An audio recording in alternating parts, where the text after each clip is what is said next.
Grašak je jednogodišnja zeljasta biljka. Sadrži bjelančevine, šećer, škrob, lecitin i druge materije, a danas ćemo pričati o njegovom uzgoju.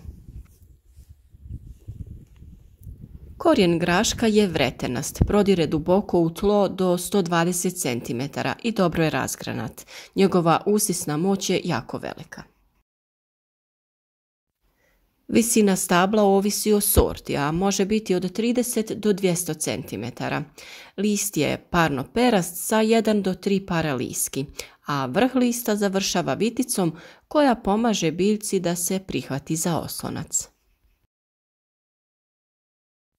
Cvjetovi su leptirasti bijele boje, pa više njih izbija iz pazuha lista. Mahune su različitog oblika, dužine i širine, a isto tako i raznih kombinacija boja. U mahunama se nalazi različit broj zrna, a to ovisi o sorti. Grašak se uspješno uzgaja u uslovima umjerene i vlažne klime. Optimalna temperatura za razvoj iznosi 18 stepeni. No grašak niče već kod temperature od 4 do 6 stepeni, a mlade biljke podnose temperature i do -6. Za rast mu je potrebna sunčana pozicija i ne uspijeva baš dobro u hladu. Grašak ima i velike zahtjeve za navodnjavanje i ako su tla pjeskovita, obavezno je potrebno navodnjavanje. Za rast su mu potrebna slabo kisela tla, pH između 6,5 i 7,5. Ako je tlo kiselije, tada je potrebno provesti kalcifikaciju tla, a tlo treba biti rahlo, rastresito, mrvičaste strukture, da se korijen može što bolje razvijati i da je što bolji razvoj kvržičnih bakterija. Grašak se obavezno uzgaja u plodoredu, a iza njega je dobro uzgajati paradajz i papriku, jer zahvaljujući mogućnosti vezanja dušika iz zraka, grašak ostavlja dobro opskrbljeno tlo dušikom. Tokom jeseni tlo se mora orati do 30 cm dubine. Tlo za uzgoj graška treba biti izuzetno dobro nagnojeno. Dušična gnojiva upotrebljavaju se u manjim količinama i to samo radi osiguranja biljke dušikom u prvim fazama razvoja.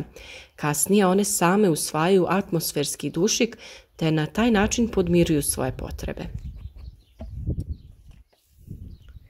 Tlo za uzgoj graška mora biti dovoljno jako prokopano još u jesen.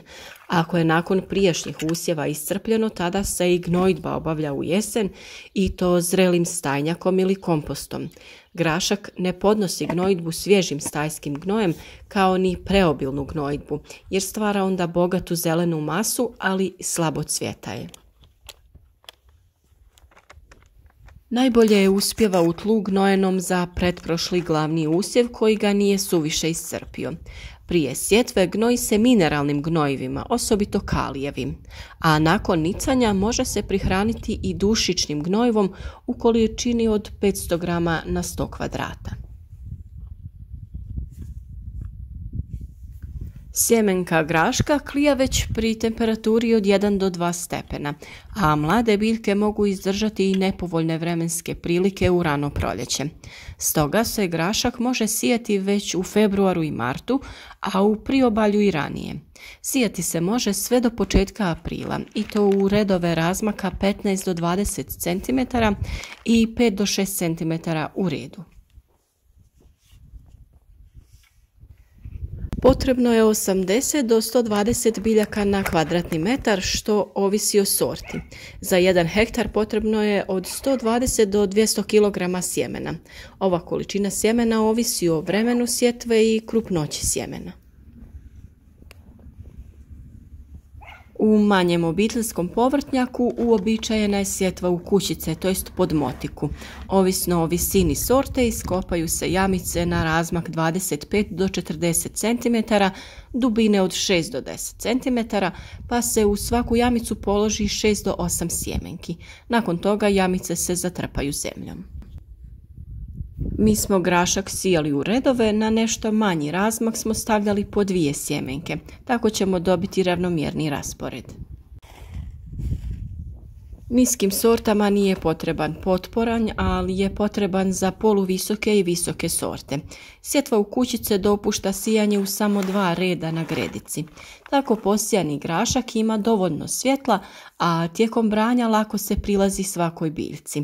Gredica za ovakav način uzgoja široka je 70 do 80 cm, a najbolje je da je položena u smjeru sjever-jug.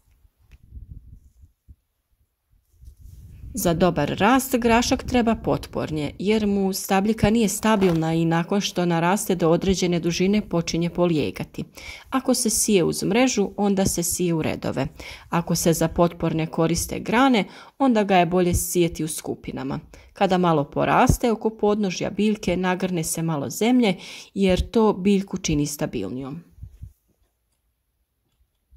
A kada sazrije i sav se pobere, miče se sa gredica i tako se oslobađa prostor za novu povrtnu kulturu, na primjer u junu za crnu rotkvu ili repu. Preporuča se ne čupati ga, već porezati, zbog bakterija na korijenu koje obogaćuju tlo dušikom. Za sušna vremena grašak treba dobro i redovno zalijevati, a tlo je potrebno koji put i okopati, biljke nagrnuti zemljom i naravno plijeviti korov. Biljkama visokog rasta ponekad treba i pomagati da se penju uz potporanj. Kada krenu dozrijevati prve mahune, prestaje razvitak novih cvjetova, a učestalim branjem zrelih mahuna prisilit ćemo biljke na daljnju cvatnju. Na većim gospodarstvima berba se naravno vrši kombajnima, a na manjim obiteljskim gospodarstvima to se radi ručno. Idealna berba graška je kada 75 do 80% mahuna bude tehnološki zrelo. Iskusni povrtlari odavno uzgajaju grašak, a za sve one koji to do sada nisu činili, evo i nekoliko informacija o dobrobitima graška za naše zdravlje. Grašak je bogat vitaminom A, C, E, B1 i B2, sadrži niacin, magnezij i mangan. Kao odličan izvor vlakana pomaže kod održavanja, očuvanja probavnog sustava te poboljšanja probave. Pojačava naš imunitet, djeluje na umor i bezvoljnost, a budući da sadrži željezo, poboljšava uspješniju izgradnju stanica u krvi. Grašak je bogat vitaminom K, pa možemo zaključiti da je važan za srčano-krvožilni sustav, očuvanje i zdravlje kostiju. Redovna konzumacija graška može eliminirati pojedine bolesti blažeg oblika, ali i ublažiti neke jače bolesti. Definitivno, grašak je biljka koju svakako morate imati u vašem vrtu.